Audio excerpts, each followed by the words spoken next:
الحمد لله رب العالمين والصلاة والسلام على سيد المرسلين وعلى آله وأصحابه أجمعين أما بعد وقال الله تعالى في القرآن المجيد فأعوذ بالله من الشيطان الرجيم بسم الله الرحمن الرحيم قل هو الله أحد الله الصمد لم يلد ولم يولد ولم يكن له كفوا أحد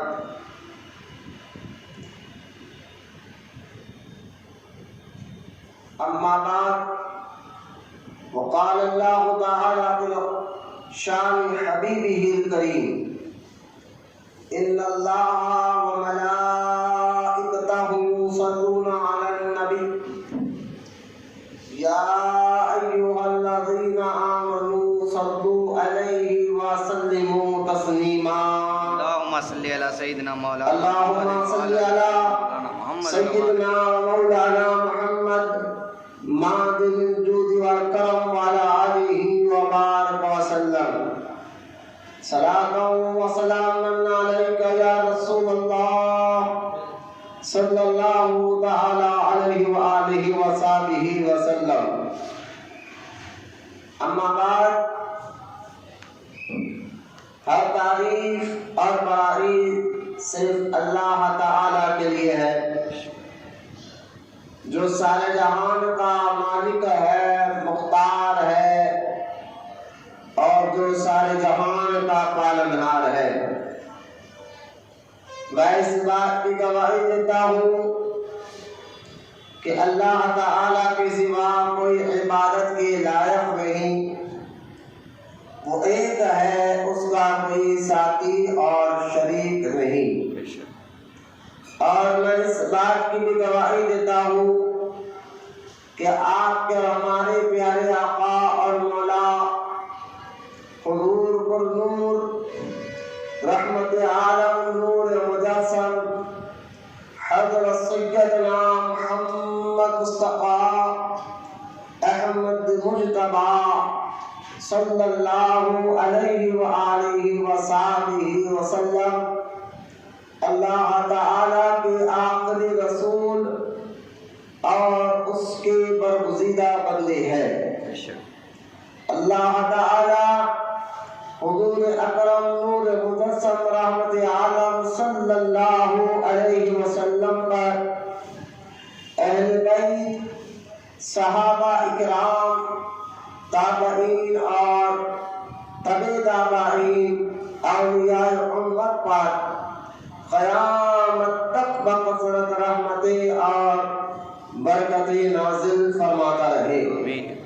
سب مل کر محبت کے ساتھ ایک بار درود پاک پڑھ لیجیے۔ اللہم صلی علی سیدنا مولانا محمد معدن الجود والکرم وعلی آلہ وبارک وسلم صلاۃ و سلاما علیک یا رسول اللہ صلی اللہ تعالی علیہ وآلہ وصحبہ وسلم۔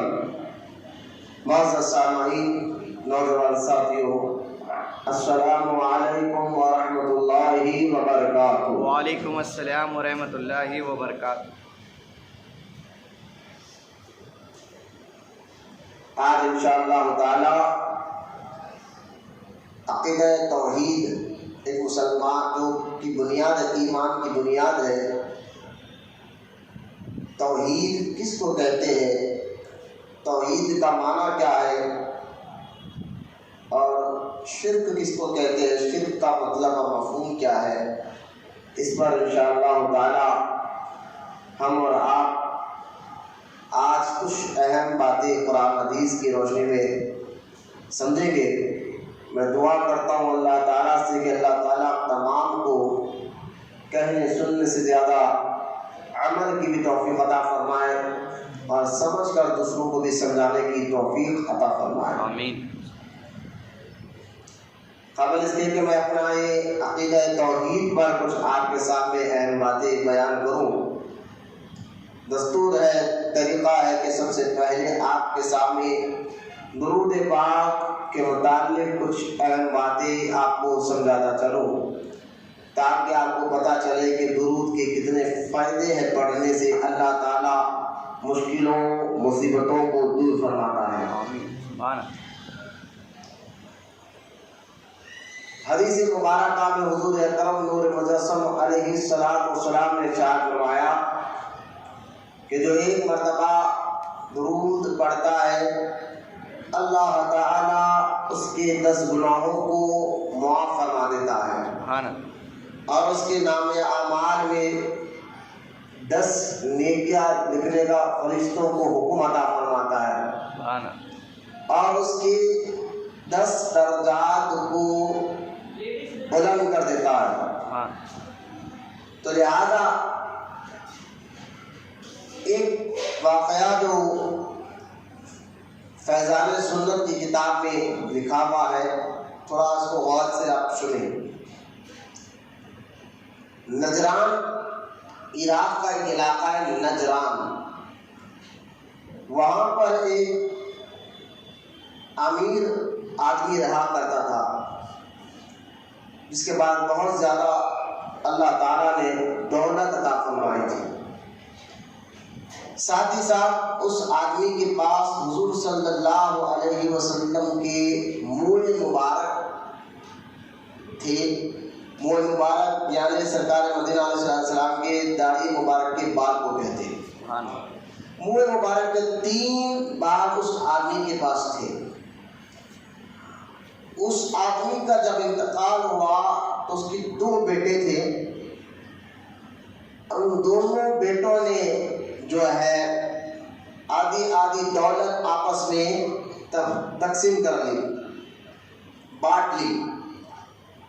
جب دولت بانٹنے کے بعد منہ مبارک کی بات آئی، وہ 3 تھے، تو بڑے بھائی نے کہا کہ اس کا بھی ہم تقسیم کریں گے، ایک منہ مبارک تم رکھنا، ایک میں رکھوں گا، اور ایک کے ہم 2 ٹکڑے کریں گے، آدھا کریں گے۔ چھوٹا بھائی کیونکہ عاشق رسول مزاج کا تھا اور سرکار مدینہ علیہ السلام پر بہت زیادہ درود پڑھنے والا تھا۔ ذرا غور کرنا، ایسے لوگ بھی دنیا میں گزرے ہیں۔ تو اس چھوٹے بھائی نے کہا کہ یہ ادب کے خلاف ہے، بے ادبی ہے کہ سرکار کی منہ مبارک کو توڑے اور اس کے 2 ٹکڑے کر آدھا کرے، میں ایسا تو نہیں کروں گا۔ تو بڑے بھائی نے کہا اگر تجھ کو اس سے اتنی ہی محبت ہے تو اسے ساری دولت دے دے اور یہ منہ مبارک تو رکھ لے۔ آج کے اس دور میں تو ہم ایک تنکا نہیں چھوڑنے کے لیے تیار ہوتے، 1 گز 1 فٹ اگر چلے جائے تو ہمیں دنیا کا ملال ہوتا ہے کہ ہم سب کچھ دولت دنیا کی ہی سمجھ بیٹھتے ہیں، لیکن جو اس کے دل میں واقعی اللہ کے رسول علیہ السلام کا عشق ہو، ایسے لوگ بھی اس دور میں بھی تھے، آج بھی ہے، ایسے لوگوں سے کبھی دنیا خالی نہیں رہے گی۔ تو صاحب چھوٹے بھائی نے کہا ٹھیک ہے، اس ساری میرے والد کی دولت یعنی والد کی دولت آپ رکھ لیجئے اور یہ منہ مبارک مجھے دے دیجیے۔ تو بڑا بھائی بڑا خوش ہوا، تو بہت اچھا ہو گیا، ساری دولت بھی مجھے مل گئی اور منہ مبارک اس نے چھوٹے بھائی کو دے دیا۔ چھوٹا بھائی اس کو لیا اپنے گھر میں رکھ کر، اس کی عادت پاک پہلے سے تھی کہ درود پاک کی کثرت کرتا تھا، پھر اس نے اور زیادہ جب درود پاک کی کثرت کرنا شروع کیا تو حضور صلی اللہ علیہ وسلم کے منہ مبارک کی برکت سے اللہ تعالیٰ نے اس کے کاروبار میں اتنی ترقی عطا فرمائی کہ دیکھتے ہی دیکھتے اللہ تعالیٰ نے اس کو بھی مال و دولت سے مالا مال کر دیا۔ یہ ہوتا ہے ایسا، کل ایک امتحان ہوتا ہے ہمارا کہ اس وقت ہم جب گزر جاتے تو پھر اللہ تعالیٰ لاج بھی لگتا ہے، اور حضور کے صدقے میں اللہ نے اس شخص کو دولت سے نوازا، کیونکہ بڑا بھائی کی نیت جو ہے بے ادبی کی تھی۔ جب اللہ کے رسول علیہ السلام کی حدیث پاک ہے، اللہ فرماتا ہے کہ میرے ولی سے دشمنی رکھنا ان کی بے حرمتی کرنا مجھ سے جنگ کرنے کے برابر ہے۔ تو اس بڑے بھائی نے تو حضور کے منہ مبارک کی بے ادبی کی تھی، دل میں اس کے لیے ارادہ صحیح نہیں رکھا تھا، تو اس کا اثر بھی اس پر پڑا کہ وہ دیکھتے ہی دیکھتے فقیر یعنی روڈ پر آ گیا۔ تو اللہ کے نیک بندوں کی تعظیم اور محبت سے اللہ تعالیٰ کاروبار میں بھی برکت عطا فرماتا ہے، زندگی میں بھی برکت عطا فرماتا ہے، اور دولت میں بھی رزق حلال کے ذریعے برکت عطا فرماتا ہے۔ یہ اس واقعے سے پتہ چلا۔ معلوم کیا ہوا کہ اس شخص نے منہ مبارک کو رکھ کر، کیونکہ حضور علیہ السلام کی بارگاہ میں درود پاک کی کثرت کی تھی، تو اللہ تعالیٰ نے پھر اس کو دولت سے بھی نوازا۔ کیونکہ حدیث مبارکہ اور ایک مجھے یاد آ رہی ہے، حضور علیہ السلام نے ارشاد فرمایا کہ جس نے مجھ پر روزانہ 500 مرتبہ درود پڑھا تو اللہ تعالیٰ اس کی محتاجگی کو دور فرما دیتا ہے۔ درود پاک جہاں پڑھنے سے آپ کے مشکلیں حل ہوتی ہیں، مصیبتیں حل ہوتی ہیں، ساتھ ہی ساتھ درود کے فائدے یہ ہے کہ آپ کے کاروباروں میں بھی اللہ تعالیٰ ترقی عطا فرماتا ہے، رزق میں بھی ترقی عطا فرماتا ہے۔ اس کو ذہن میں رکھتے ہوئے درود پاک کیا زیادہ سے زیادہ پڑھنے کی عادت بنانے۔ لوگ مجھ سے پوچھتے کہ مولانا ایسا وظیفہ بتائیے جس کے ذریعے سے ہم جو ہے کاروبار ہمارا اچھا چلے، گھر میں بھی برکت ہو، زندگی میں بھی برکت ہو، سب اچھا رہے، کوئی ایسا وظیفہ بتائے۔ تو ایسے بے شمار وظیفے ہیں، ہمارے بزرگوں نے کتابوں میں لکھا ہے، لیکن درود پاک ایک ایسا وظیفہ ہے جس کے پڑھنے سے بندے کا ڈائریکٹ تعلق اللہ سے ہو جاتا ہے۔ درود پاک ایک ایسا وظیفہ ہے جس کے پڑھنے سے بندے کا ڈائریکٹ تعلق اللہ سے ہو جاتا ہے۔ آپ کا یہ وہ کیسا؟ میں نے کہا یہی تو آپ کو سمجھانا چاہتا ہوں کہ درود ایک ایسا وظیفہ ہے جو صرف مومن ہی نہیں بلکہ اللہ بھی بھیجتا ہے اور اللہ کے فرشتے بھی بھیجتے ہیں۔ لیکن درود ایک ایسا وظیفہ جو اللہ پڑھتا ہے یا بھیجتا ہے، بھی کہہ لیجیے ادب کے خلاف پڑھنا، لیکن یہ کہتے ہیں اللہ تعالیٰ درود مصطفیٰ پر بھیجتا ہے۔ تو درود ایک ایسا وظیفہ جو خود اللہ بھی یہ مصطفیٰ جان رحمت پر بھیجتا ہے۔ اس لحاظ سے بندے کا تعلق ڈائریکٹ اللہ سے جڑ جاتا ہے کہ درود پڑھنے سے جو اللہ محبوب پر بھیج رہا ہے، آپ بھی درود بھیج رہے ہیں تو انشاءاللہ۔ اسی لیے حضرت عمر ابن خطاب رضی اللہ تعالیٰ عنہ فرماتے ہیں کہ جو بندہ دعا کرتا ہے اور وہ دعا زمین اور آسمان کے بیچ میں لٹک جاتی ہے، اللہ کی بارگاہ تک نہیں پہنچتی، ہاں جب بندہ دعا کرنے کے بعد درود پڑھ لیتا ہے تو پھر اس دعا کو پڑھنے یعنی اب وہ دعا زمین آسمان کے بیچ میں لٹکتی نہیں رہتی، بلکہ درود کی برکت سے وہ دعا اللہ کی بارگاہ تک پہنچ جاتی ہے۔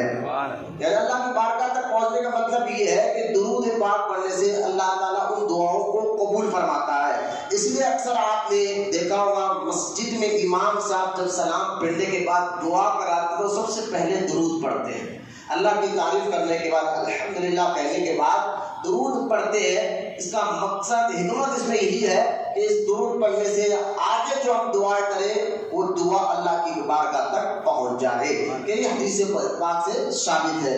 آئیے محبت اور عقیدت کے ساتھ پیارے آقا کریم مصطفیٰ جان رحمت صلی اللہ علیہ وسلم کی بارگاہ اقدس میں درود پاک کا سب مل کر نذرانہ پیش کریں۔ پڑھیے اللہم صلی علی سیدنا مولانا محمد مادن الجود والکرم وعلی آلہ وبارک وسلم صلاۃ و سلام علیک یا رسول اللہ صلی اللہ تعالی علیہ وآلہ وصحبہ وسلم۔ آج جو موضوع ہے وہ عقیدہ توحید ہے۔ آج جو ٹاپک آ کر رہنے کا مقصد یہی ہے، توحید کس کو کہتے ہیں؟ ایک ایمان والے کو، کلمہ پڑھنے والے کو اس کی جو بنیادی باتیں توحید کے عقیدے کے وہ بہت ہی زیادہ اہم ہے، امپورٹنٹ ہے، یعنی اس کو سمجھنا اور سیکھنا ہر مسلمان کے لیے ضروری ہے۔ اور اس توحید ہی کے آڑ میں آج کے دور میں اہل حدیث جیسا آپ نے رکھا کچھ بدعقیدہ جن کو ہم وہابی کے نام سے پہچانتے جانتے ہیں، یہ لوگ جو ہے توحید کے آڑ ہی میں ہم پر حملہ کرتے ہیں۔ وہ کہتے ہیں تم لوگ شرک کرتے ہو، اور شرک کرتے ہو تو آپ ان سے پوچھا جائے شرک کیا ہے تو ان کو خود شرک کا صحیح معنی اور مفہوم معلوم نہیں ہوتا۔ آج دیکھیں آپ جو لوگ ذہن دینا چاہتے ہیں ذرا توجہ کرے آپ، شرک کا ہم پہ آڑ پر توحید کے نام پر ہم پر شرک کا فتویٰ لگاتے ہیں۔ مثال کے طور پر ہم نے غوث اعظم نصبی رضی اللہ تعالیٰ عنہ کی 11ویں کی تو کہتے کہ تم نے شرک کر دیا، عرس پاک کی فاتحہ منائی تو کہتے شرک کر دیا، اجمیر شریف گئے تو کہتے شرک کر دیا، کسی اللہ والے کے آستانے میں بارگاہ میں جا کر دعائیں مانگے تو کہتے شرک کر دیا۔ اگر آپ نے کہا یا غوث المدد یعنی یا غوث اعظم ہماری مدد کریے، یا غریب نواز ہماری مدد کریے، یا مولا علی مشکل کشا ہماری مدد کریے، یہ الفاظ جیسے کہ ہم دہراتے ہیں تو ان کے آپ لال پیلے ہو جاتے ہیں اور کہتے ہیں کہ تم نے تو یہ بہت گھنونا کام کر دیا، شرک کر دیا۔ اور وہ ایک تانا دیتے ہیں، وہ کہتے ہیں کہ درگاہوں پر جانا کسی اللہ کو چھوڑ کر، دیکھیں کتنا شہر میں یہ لوگ زہر دیتے ہیں سمجھانے کے لیے بچوں کو، ان کا ذہن بگاڑنے کے لیے کہتے ہیں بھائی مدد اللہ سے مانگنا چاہیے، مشکل کشا اللہ ہے، مدد کرنے والا اللہ ہے، مصیبتیں ہٹانے والا اللہ ہے، پریشانیوں کو دور کرنے والا اللہ ہے، اور اللہ ہی سب کچھ کر سکتا ہے۔ یہ غوث اعظم کچھ نہیں کر سکتے، غریب نواز کچھ بھی نہیں کر سکتے۔ اگر تم لوگ غوث اعظم سے مدد مانگو گے تو تم نے شرک کر دیا، اور ایسا شرک کیا۔ اب دیکھیں آگے چل کر بولتے ہیں، انہوں نے اپنی کتابوں میں یہ بات لکھی بھی، ذرا غور کرنا، شرک بھی ایسا کیا جیسا حضور کے دور میں کفار اور مشرکین جو شرک کرتے تھے، وہ شرک آج کے دور میں معاذ اللہ کہتے ہیں کہ مومنین یعنی مسلمان کہنے والے کر رہے ہیں۔ جو دور میں ابو جہل جیسا مشرک، ابو لہب جیسا مشرک جو شرک کرتے تھے، وہ کام آج کے دور میں کچھ مسلمان کر رہے ہیں، اور خاص طور پر درگاہوں پر جانے والے اور اللہ کے علاوہ اللہ کے نیک بندوں سے مدد مانگنے والوں کو وہ خاص طور پر یہ لفظ پڑھ کر کہتے ہیں کہ مدد کرنے والا اللہ ہے۔ اللہ کو چھوڑ کر اگر کسی غیر سے تم نے مدد مانگا تو ابو جہل، ابو لہب جیسے مشرک جیسا شرک تم نے کیا۔ اب جانتے ہیں ابو لہب کون تھا، ابو جہل کون تھا؟ جو تاریخ پڑھتے ہیں وہ تو اچھی طرح جانتے ہیں۔ ابو لہب جس کے بارے میں اللہ قرآن میں آیت اتارتا ہے تبت یدا ابی لہب وتب، کہ ابو لہب تو ہلاک ہو جا، تباہ و برباد ہو جا۔ اللہ تعالیٰ نے قرآن میں جس کے بارے میں آیت اتاری، نام لے کر کہا ابو لہب تو تباہ ہو جا، اللہ کہہ رہا، غور کرنے کی بات ہے۔ اور وہ تباہ ہو ہی گیا، اور اس کی موت اتنی خطرناک آئی ابو لہب کی کہ جب اس کے جسم پر ایک قسم کے چھالے نکل گئے تھے ابو لہب کے، تو اس کے گھر والوں نے دیکھا یہ بیماری اتنی خطرناک ہے ہمیں بھی لگ جائے گی، تو اس کو اٹھا کر گھر کے باہر پھینک دیا، اور جب مر گیا نا تو خود اس کے بیوی اور بچے اس کو ہاتھ لگانے ڈر رہے تھے، لکڑی سے اس کو اٹھا کر ایک غار کے نیچے ڈھکل کر پتھرے مار مار کر اس کی لاش کو چھپا دیا گیا۔ اتنی خطرناک موت سے وہ مرا، کیوں؟ کیونکہ اس نے صرف ایک کام کیا تھا، وہ کیا؟ ہمارے آقا کریم علیہ السلام کی گستاخی کی تھی۔ حضور صلی اللہ تعالیٰ علیہ وسلم کے شان اس نے ایسے گندے الفاظ بولے تھے، پھر اللہ تعالیٰ نے اس کو اتنی دردناک موت کے عطا فرمایا۔ اب سوچئے خبر میں اس کا حال کیا رہا ہوگا۔ تو ایسے خطرناک ابو لہب کی مثال دے کے کہتے ہیں کہ سنی مسلمان ایسے ابو لہب جیسا کام کر رہے ہیں۔ اب سوچے کتنی تکلیف کی بات ہے سوچنے پر، کتنا خطرناک مشرک جس کے اللہ تعالیٰ قرآن میں آیت اتار دیا ہو، اور درگاہوں کو جانے والوں کو یہ کہے کہ تم ابو لہب جیسا کام کر رہے ہو۔ ابو جہل کون تھا؟ یہ تو سب آپ جانتے ہیں کہ حضور صلی اللہ تعالیٰ علیہ وسلم کا سب سے بڑا دشمن عرب میں کوئی تھا تو وہ ابو جہل تھا۔ سرکار دو عالم علیہ السلام نے حضور علیہ السلام نے ارشاد فرمایا کہ یہ ابو جہل میری امت کا فرعون ہے، اتنا اس کے بارے میں کہا۔ تو آج کے مسلمان کو یہ کہنا کہ غوث اعظم کی مدد مانگنے والے، غریب نواز کی مدد مانگنے والے اللہ کو چھوڑ کر مطلب توحید کا اتنا رٹ لگاتے ہیں کہ اللہ جب تمہارے قریب ہے تو وہ تمہیں بزرگوں سے مدد مانگنے کی ضرورت ہی کیا ہے؟ اگر تم اللہ کو چھوڑ کر غیر سے مدد مانگتے ہو تو تم لوگ ابو لہب اور ابو جہل جیسے مشرک جیسا کام کر رہے، تم بھی ایسے ہی ہو گئے ہو۔ وہ کہتے ہیں، ہمیں نے کہا بھائی ایسا کیسا؟ بولے دیکھو ابو جہل ہو یا ابو لہب ہو اللہ کو مانتے تھے۔ توجہ کرے آپ، ذرا اس پر غور کرنے کی بات ہے۔ ابو لہب ابو جہل جیسے لوگ جو ہے نا، جو مکے کے جو بتوں کو پوجنے والے جتنے مشرک تھے وہ اللہ کو ایک مانتے تھے۔ آپ سن رہے ہیں اور میں یہ بات حقیقت بیان کر رہا ہوں، مانتے تھے کہ اللہ ہے، وہ ایک ہے۔